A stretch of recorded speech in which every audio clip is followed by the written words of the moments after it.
Summertime and the living is easy.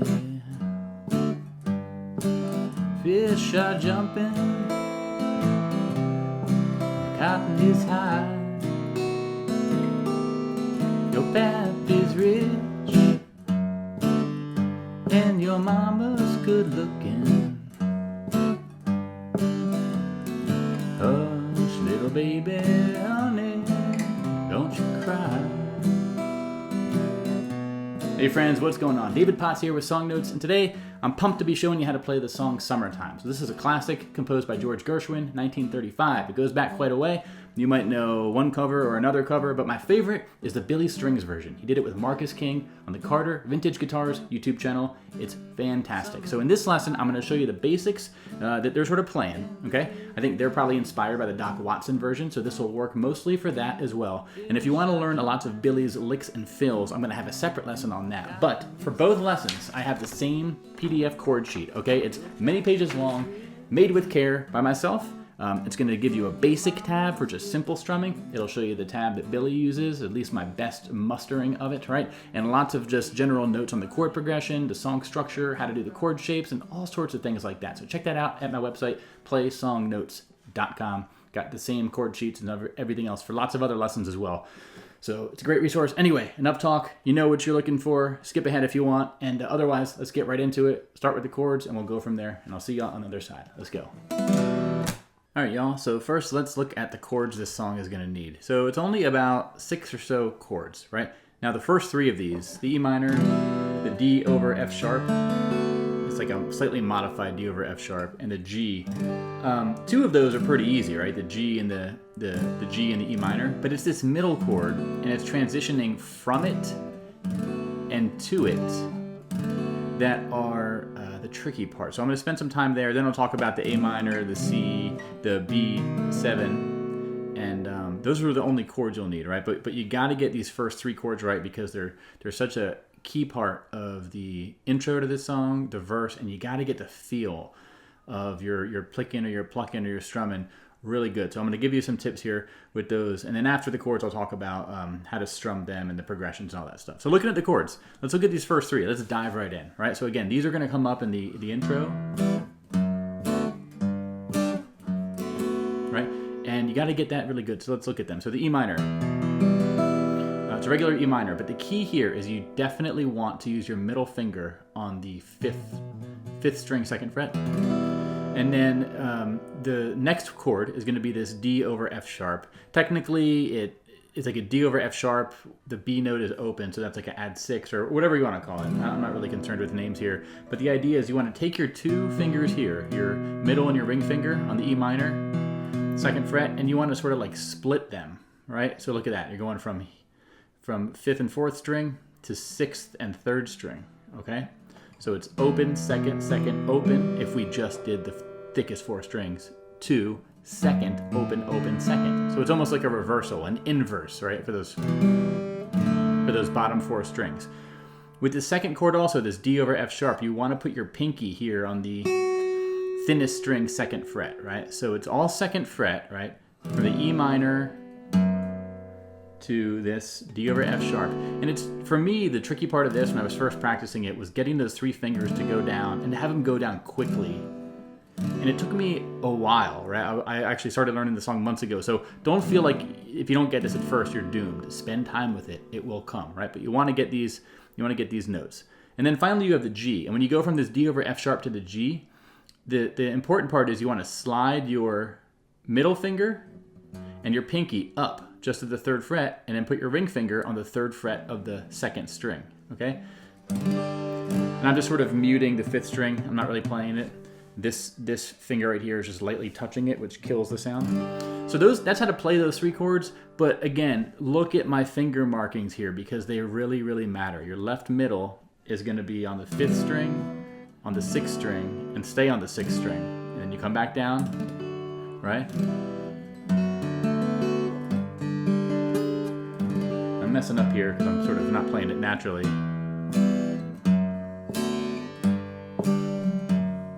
Right, this is what you want to be able to do. This little bass note strum, and I'm going to teach you this later. But this is how you're going to do it in the song. And this is actually, in a way, the benefit of this when you're playing it is it lets you focus on just getting the bass note in place first, right? Then strumming the thinnest 3 or 4 strings. Then you get your bass note. And that when you transition there, when I get that bass note, I can have my other fingers still moving right leading up to the strum. That's true for all these. Watch my pinky and ring finger. They're still not in place when I play that bass note, right? Okay, so that's really important. And with this song, you're not doing a you're not doing a regular strumming pattern like that. So again, it's all about the bass strum, bass strum, bass strum, bass strum, bass strum. Okay, so give yourself time with that. Memorize the notes first, right? Memorize the finger position, the notes, and then spend a few days just try to work on this. And if you're like me, it's going to take that long, okay? The other chords you'll need are the A minor chord, basic A minor. You'll need a C. If you want to be like Billy Strings, he's doing this sometimes, it looks like. The C with the G bass note, and then a B7. Now B7 is middle finger, 2nd fret, 5th string. Index finger, 4th string, 1st fret. So it's 2 1 2 open 2 1 2 open 2nd. Okay, this is your B7, and with the B7 you want to get good at being able to go move that middle finger from the 5th to the 6th string. Keep all the other fingers the same, and this lets you do an alternating bass note strum, which you're going to need for this song. So that's how you play the chords. Now, as far as strumming them, let's talk about that next here. So we're going to move to the actual, the tab of this song. And this first tab I have, big picture, it looks like this. It's just going to be, for all the chords, it's going to be the bass note, strum, bass note, strum, bass note, strum, bass note, strum. 1, 2, 3, 4. 1, 2, 3, 4. We're never doing up strums. We're never playing on the 8th notes, right? I have a separate tab which shows a more complicated strumming. Okay, but don't even attempt that until you have this foundation under control, right? And for the A minor and the C, same deal, right? And the B7, right? So I'll go through it line by line here, and then we'll be in good shape to learn this song. Okay, so for the and then we'll do lyrics and stuff after that, right? So it's 4 lines. Each line has 4 measures. The first line is just going to be this intro. The 3 chords I showed you, right? The progression of the E minor, the D over F sharp, back to the G, back to the E minor, right? And on that down strum, I'm only playing really the thinnest 3 strings, 4 strings maybe.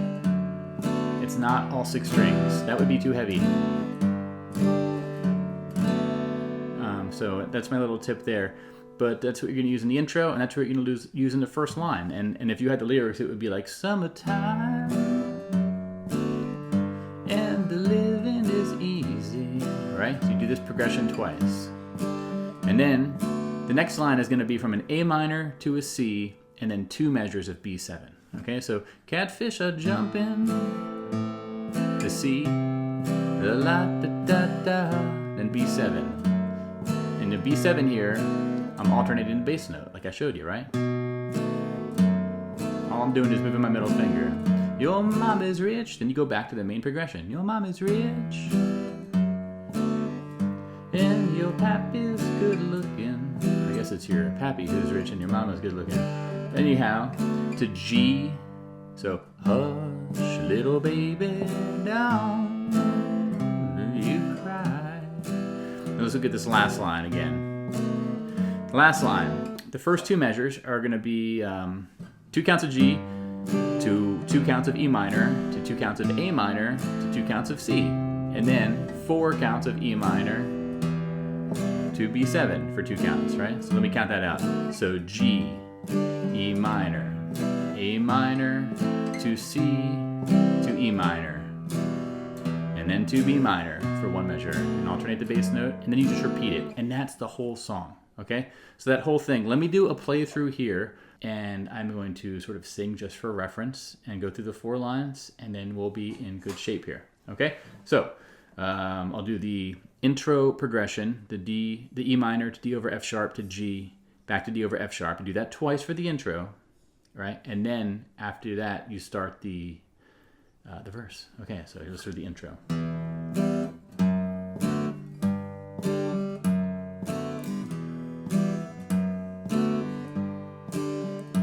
Summertime and the living is easy. Fish are jumping, the cotton is high. Your pap is rich, your mama's good looking.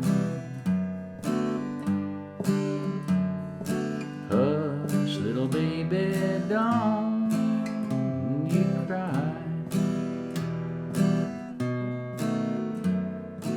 But that's the idea. That's all you need for the entire song. It just uses this progression, these 16 measures over and over and over again.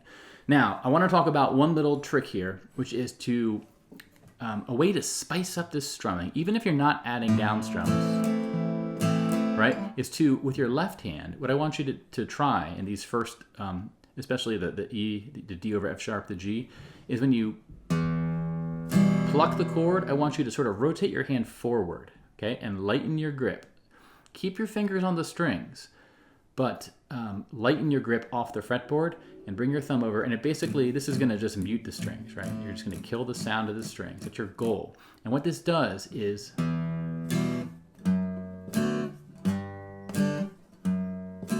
it kills the sound that those chords were making. Those chords you were just playing, right? Bass note, strum, silence. Bass note, strum, silence. Bass note, strum, silence. Bass note, strum, silence. I'll play it for you in a minute, but what that does is it just makes these chords feel a bit more punctuated, and it adds silence after them, which kind of gives it a nice character, a nice distinct sound. And every now and then you can not do the silencing, and what that does is it adds contrast, right? Which is difference, which is sort of included with intent, and that difference, that contrast, is going to draw your ear because it's our brains are sort of wired to look for patterns, and when something breaks the pattern, it makes us pay attention, right? And with this song, it's just a recognizable classic song, a nice vibe to it. That doing this little technique can be really effective. So I'm going to do the playthrough again, and I'm going to do this sort of silencing technique. Every now and then, I'm going to not silence them, and you'll sort of hear that, okay? So let's do it from the top, right?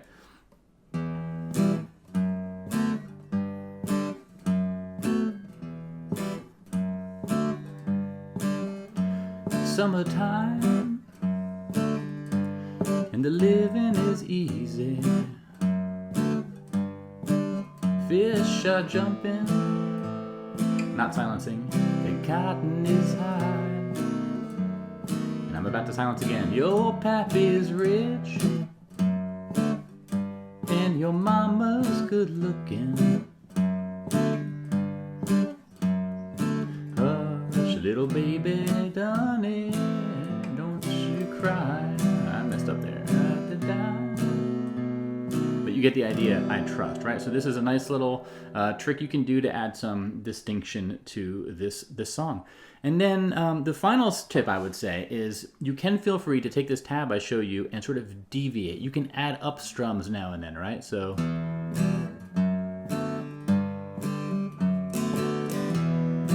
I'm doing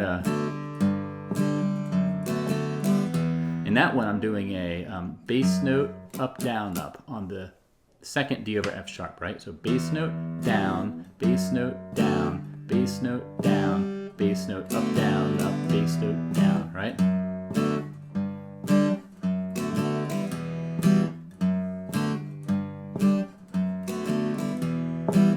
And you can sort of input these freely as you want.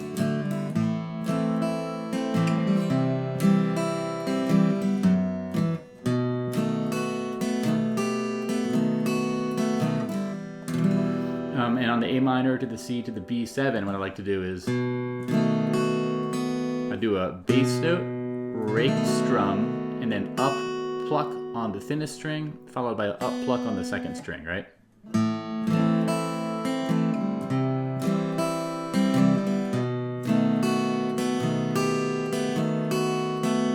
that little B7 trick, all I'm doing is moving my pinky to the 3rd fret of the highest E string. Okay, and I'm doing these little up strum grabs on that thinnest string for accent, right?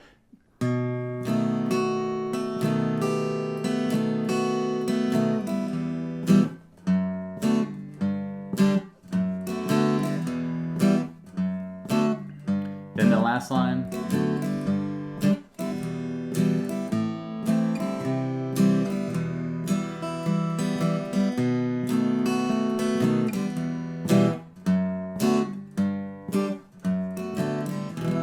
Okay, so little tips there for you. Now, if you want to take this to the next step and add some runs and fills between things, I have a separate lesson on that. Check out the page in the comments of this video on my website. It'll have the other lesson there, and you can learn to do it in the style of Billy Strings. But before you do that, get this one under control. Learn the chord shapes, get the transitions good, learn the progressions, just be able to sort of memorize, if you can, that whole 16 measure sequence. Because once you get to the Billy String, I mean, he's a master, right? And if I'm trying to imitate him, it's like I'm going to be like 20% of him. Well, not even that much. I feel like I'm going to just pale in comparison at best. So you kind of have to pick your battles. And in my tab, I'll show you how to strum like him and how to do some of the runs and fills in a slightly simplified way, because he is, again, he has that mastery. So that's a separate lesson, but I hope this was helpful for you. And I think that's all there is to say about this song. I want you to have fun with it, and let me know if you want to hear something about the solo. I'd like to do that at some point in the future.